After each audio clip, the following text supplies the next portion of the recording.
মাত্র কয়েক মিনিট পরেই তার মা তাকে বরফের ওপর ঠেলে দেয়। না কোনো স্নেহ ভরা চাটা, না কোনো আদর। মা ঘুরে দাঁড়িয়ে চলে যায় এবং তাকে -40°C প্রাণঘাতী ঠান্ডার মধ্যে একা ফেলে রাখে। সে ছিল একটি রেইনডিয়ার যে ভুল সময়ে জন্মেছিল। কয়েকদিন আগেও হাজার হাজার রেইনডিয়ারের একটি বিশাল পাল 2400 কিলোমিটার দীর্ঘ অভিবাসন যাত্রায় ছিল। হুট করেই অ্যালোর মায়ের প্রসব বেদনা শুরু হয়। যদি নবজাতকের গন্ধ নেকড়েদের কাছে পৌঁছে যেত তাহলে পুরো পালই বিপদের মুখে পড়ত। তাই বাধ্য হয়ে মাকে পাল ছেড়ে বরফে ঢাকা উপকূলের দিকে চলে যেতে হয়। আর্কটিকের এই কঠোর পৃথিবীতে সময়ের আগে জন্ম নেওয়া অনেক সময় মৃত্যুর সমান। মানুষের শিশুরা যেখানে বছরের পর বছর সুরক্ষা পায়, সেখানে একটি রেইনডিয়ার শাবককে জন্মের 1 ঘন্টার মধ্যেই দাঁড়াতে এবং দৌড়াতে শিখতে হয়। অ্যালোকে জন্ম দেওয়ার পর তার মা তার সামনে হাঁটু গেড়ে বসে তারপর আবার দাঁড়ায়। এটাই ছিল তাকে বেঁচে থাকার শিক্ষা দেওয়ার উপায়। কিন্তু ক্ষুধা আর তীব্র ঠান্ডায় শাবকটি এতটাই দুর্বল ছিল যে সে মাথাও তুলতে পারছিল না। ধীরে ধীরে জন্মের গন্ধ বাতাসে ছড়িয়ে পড়তে থাকে। মা বুঝতে পারে এখানে আর এক মুহূর্ত থাকা মানে মৃত্যুকে আমন্ত্রণ জানানো। তখন সে এক হৃদয় বিদারক সিদ্ধান্ত নেয়। নিজের খুর দিয়ে সে শাবকটিকে বারবার দূরে ঠেলে দেয় এবং পালের দিকে দৌড়ে যায়। এটি নিষ্ঠুরতা ছিল না, এটাই ছিল প্রকৃতির সবচেয়ে কঠিন নিয়ম। বেঁচে থাকাই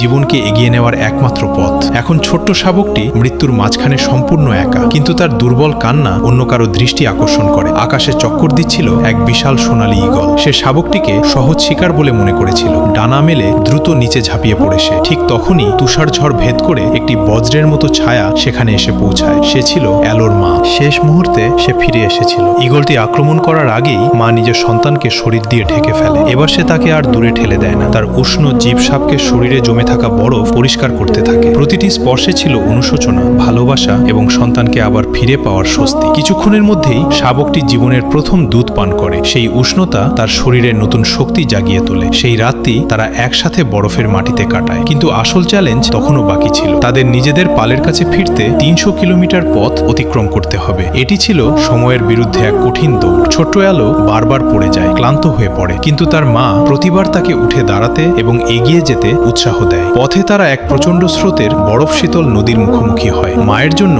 নদী পার হওয়া সহজ ছিল, কিন্তু সাপকের জন্য এটি ছিল প্রায় অসম্ভব। মা নদীর ওপারে দাঁড়িয়ে নীরবে তার দিকে তাকিয়ে থাকে। তার আশাবাদী দৃষ্টি অ্যালোকে সাহস যোগায়। সে ঠান্ডা পানিতে পা রাখে এবং নিজের সমস্ত শক্তি দিয়ে সাঁতার কেটে অপর পারে পৌঁছে যায়। সেটি ছিল তার জীবনের প্রথম বড় বিজয়। 5 দিন এবং 5 রাত্রির অবিরাম যাত্রার পর মা এবং সন্তান অবশেষে নিজেদের পালের কাছে ফিরে আসে। প্রকৃত ভালোবাসা সবসময় আগলে রাখা নয়, কখনো কখনো সে শক্তিশালী হওয়ার জন্য ধাক্কাও দেয়। আর যখন বিপদ সামনে এসে দাঁড়ায়, তখন সেই ভালোবাসাই নিজের জীবনকে তুচ্ছ করে ঢাল হয়ে দাঁড়ায়। ভিডিওটি ভালো লাগলে লাইক দিন, চ্যানেলটিকে সাবস্ক্রাইব করে পাশেই থাকুন।